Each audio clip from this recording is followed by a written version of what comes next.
नमस्कार, मैं डॉक्टर गोविंद शरण शर्मा, राजकीय महाविद्यालय टोडाबेबी। विद्यार्थियों, पिछली बार हमने नरोत्तम दास स्वामी द्वारा रचित सुदामा चरित्र खंडकाव्य की व्याख्या के विषय में पढ़ा था। आज उसी प्रसंग को आगे बढ़ाते हुए जो सुबुद्धि है, सुदामा जी की पत्नी है, वो क्या कह रही है। दानी बड़े तिहु लोकन में, जग जीवत नाम सदा जिन कौले, दीनन की सुधि लेत भली विधि, सिद्धि करो पिय मेरी मतौले। दीन दयाल के द्वार न जात सो, और के द्वार पे दीन है बोले। श्री जदुनाथ से जाके हिते, जो तेरेपन क्यों करन मांगत डोले। आगे इसी के प्रत्युत्तर में सुदामा जी भी कुछ कहते हैं। छत्र के पन जुद्ध जुबा, सजी बाज चढ़े गजराज ही, बसे के बानिज और कृषिपन, शूद्र को सेवन साजन ही। वृपन के पन है जू यही, सुख संपत्ति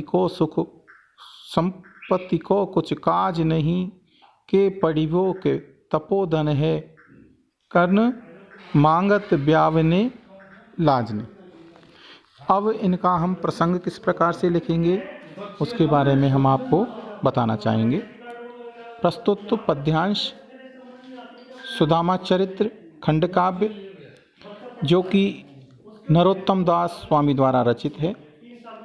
जब सुदामा ने कहा कि ब्राह्मण के लिए तो भिक्षा ही धन है, तब उनकी पत्नी ने जो उत्तर दिया उसी का वर्णन इसमें किया गया है। वहीं सुबुद्धि ने सुदामा को सुझाव दिया कि दर दर मांगने से तो कृष्ण के पास जाना ही श्रेष्ठकर है, फिर वे तो आपके मित्र हैं और दीन दयालु भी हैं। तब सुदामा जो कुछ कहते हैं वही इसमें बताया गया है। कहने का तात्पर्य ये सारी बातें अगर हम लिख देते हैं तो प्रसंग पूरा हो जाता है।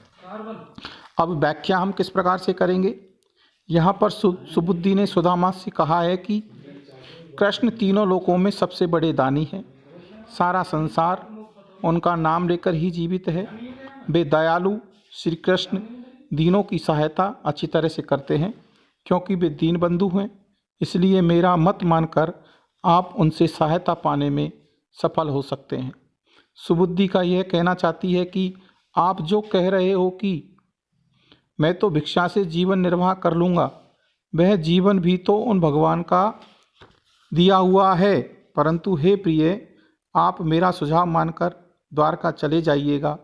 आप दीनों पर दया करने वाले श्री कृष्ण के तो द्वार पर जाना नहीं चाहते, किंतु दूसरे के दरवाजों पर दीन होकर दयनीय होकर आवाज़ लगाते फिरते हैं, भिक्षा मांगते हो। आप विचार करके देखिए कि यदुवंशी के स्वामी जिनके हितैषी हों, वे तीनों अवस्थाओं में, बचपन, युवावस्था और वृद्धावस्था में अन्न के दाने मांगता डोले, तो इससे क्या समझदारी है। इसी के प्रत्युत्तर में सुदामा जी कहते हैं कि क्षत्रियपन युद्ध करने और जुआ खेलने में ही है। क्षत्रिय घोड़ों को सजाने, श्रेष्ठ हाथियों पर सवारी करते हैं।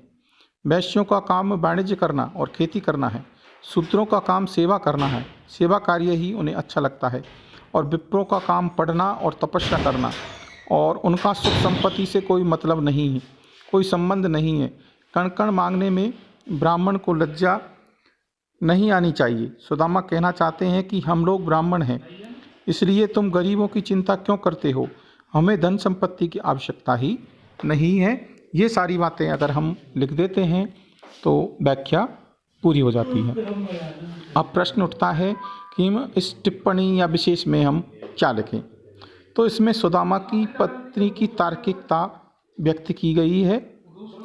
दूसरी बात, हम सुबुद्धि ने भगवान कृष्ण की उन विशेषताओं पर प्रकाश डाला है जिनसे सुदामा का कृष्ण के पास जाने का संकोच दूर हो जाता है।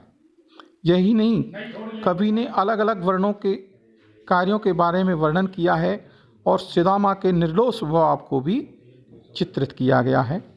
इसमें अनुप्रास और काव्यलिंग अलंकार परिकर अलंकार का सुंदर प्रयोग किया गया है, सवैया छंद है और ब्रज भाषा का बहुत ही सुंदर और उत्तम चित्रण इसमें किया गया है। इतना ही पर्याप्त है।